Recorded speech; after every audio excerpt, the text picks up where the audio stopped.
আসসালামু আলাইকুম।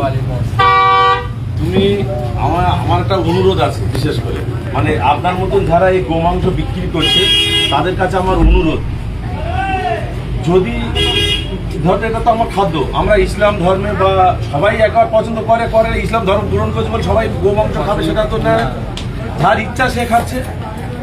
আমি আপনাদের মাধ্যমে মানে এই মিডিয়ার মাধ্যমে আমি অনুরোধ করব, যাতে করে এটা কাঁচের পর্দা দিয়ে যদি আমি বিক্রি করি, তাতে করে এটা ধুলোবালিও যাচ্ছে, সেটা সে খাচ্ছে, তো এটা ডিস্টার্ব হতে পারে, এটা ইনফেকশন হতে পারে। আমি যতটা মাংসের দোকান আছে আপনার মাধ্যমে আমি অনুরোধ করব, যদি আমাদের এই কথাটা রাখা যায় কি দেখবেন, আমাদের কথা আমাদের কথাটা রাখার চেষ্টা করুন, কারণ এটা অনেকে পছন্দ করে অনেকে করে না।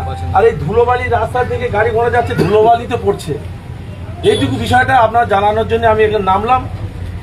আপনি চেষ্টা করবেন যদি পালন করা যায়, সেটা আপনার ব্যক্তিগতভাবে, আমি আপনার জোর জুলুম করছি না।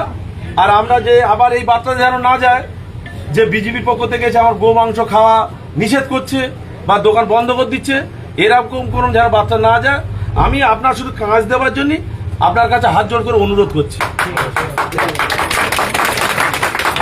চলো চলো চলো।